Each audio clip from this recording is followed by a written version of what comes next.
Chapter 9, Quadratic Relations and Conic Sections. Section 9.1, Distance and Midpoint.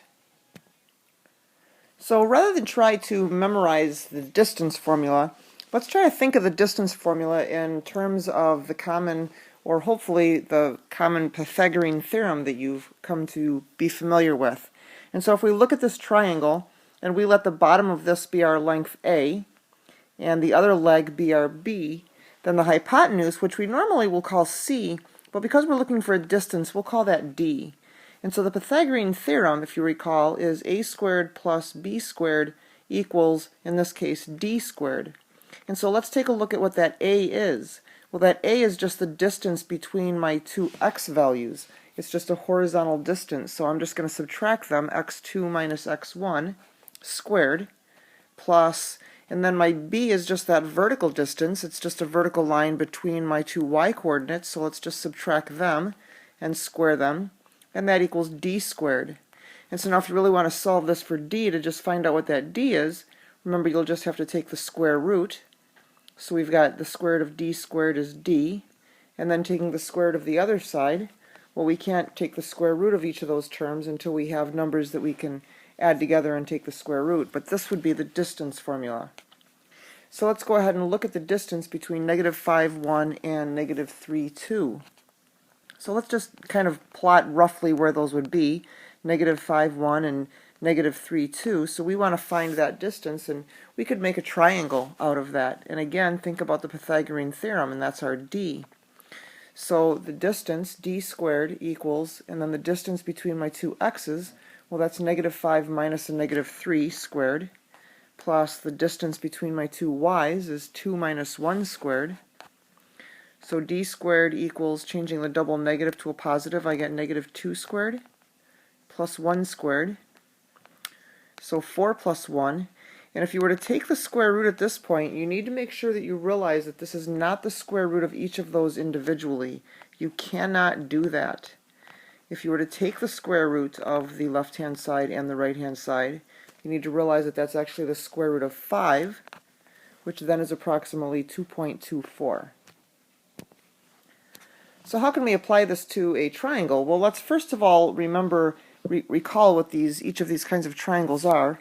An equilateral triangle, all three sides need to be the same length. For an isosceles triangle, two of the sides need to be the same. And for a scalene, none of them are the same. So that means we have to find the distance of all three sides in order to be able to determine what kind of triangle it is. So let's start out, first of all, by determining what these ordered pairs are, because we do need to find out what those ordered pairs are to be able to use the distance formula.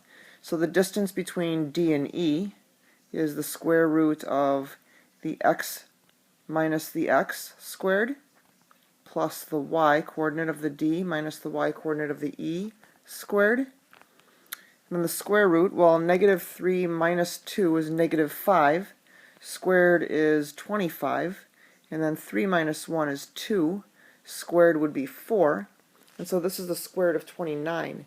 And since we're just going to be comparing three sides, we really don't necessarily need to get a decimal answer for these. We can just compare the square root numbers. And so now the distance between d and f is again the x minus the x term squared plus the y minus the y term squared. And negative 3 plus 2 is 1 squared, which is 1. Plus, again, we have, changing our double negative to a positive, we'll get 25. And so this is a distance of 26. So now we know that that's not an equilateral triangle, because at least two of our sides are different. And so now let's find the distance between e and f. And again, it's my x minus the x and y minus the y. Negative 2 minus 4 squared is 16, plus 9 squared is the square root of 25, which is the square root of, or which is 5. But again, we don't need that. We can just compare these three square roots, and they're obviously different. So therefore, it's a scalene triangle. And again, the only way that you would be able to tell that, you would need to show me your work of finding each of these different lengths of the sides.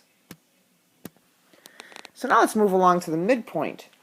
So if we recall, a midpoint is just another word for middle or average. So we're basically going to just find the average of the x's and the average of the y's. And how do you find the average of two things? Well, we're going to add together the x's and divide by 2, and we can add together the y's and divide by 2, and we'll make this into an ordered pair, and that will in fact be our midpoint. So again, rather than try to make yourself think in terms of memorizing a formula, think about what a midpoint is in a logical sense, and there really shouldn't be a lot to memorize. You already should know this. And so let's find the midpoint of the segment joining -2, 3, and 4, -2. And so again, we're just going to find the average of the x's, -2 plus 4 divided by 2, and 3 plus a -2 divided by 2 is the average of our y's. And when we simplify that, we get 1½ And we could plot that, and it would in fact look like it's in the middle of those 2 points. And that's a very rough sketch of where they might appear. Next, let's write an equation for the perpendicular bisector of the line segment joining those 2 points. Well, wow, what does that mean? A perpendicular bisector. We probably haven't heard those terms since you were in geometry. So again, let's recall what those terms mean. So first of all, let's draw those 2 points, A and B, and if we draw a line segment between them, recall that a bisector bisects or splits the line in half, and perpendicular simply means it meets at right angles. So what does that mean in terms of our problem? Well, the bisector then is going to be the midpoint between point A and B, and perpendicular simply means if we find the slope between A and B, perpendicular slope is going to be the opposite reciprocal slope. And again, recall for an equation, all we need is a point and a slope. So if we find these two things, we can very easily write our equation. So let's go ahead and do that. So first of all, our midpoint, I'm going to call it point C. We're going to average our x's and average our y's. And when we simplify those, we're going to get 2, 5. And then recall for finding the slope, we take our y minus our y coordinate over our x minus our x coordinate. And again, simplifying that, and we get -1/3. But recall we're using our perpendicular equation. So our perpendicular slope is the opposite, so it's going to be positive, reciprocal, which is 3. So now we've got our point and we've got our slope. We can go ahead and write our equation. So y minus our y coordinate equals our slope times x minus our x coordinate. So y minus 5, distributing the 3 on the right-hand side, we get 3x minus 6. Add the 5 to both sides, and our equation of our perpendicular bisector is y equals 3x minus 1. This next problem is exactly the same, and I'd like you to go ahead and try this on your own, and we'll compare our answers, and we'll do this one in class if we need to. So again, just recall that for the bisector, you need to find the midpoint.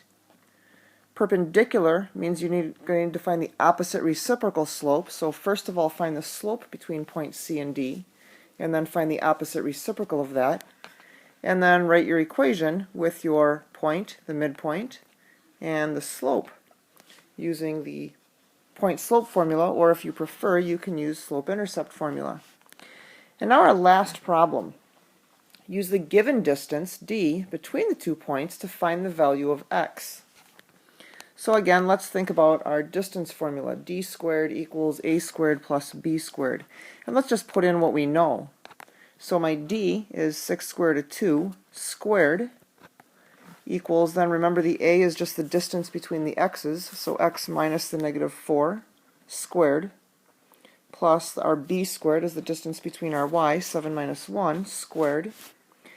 And now make sure you're careful on the left-hand side. This is actually 6 squared, which is 36, and the square root of 2 squared, so times 2. Change your double negative to a positive, and then that becomes x plus 4 times x plus 4 because it's squared. And then this is simply 7 minus 1 is 6 squared. So 36 minus 2 is 72.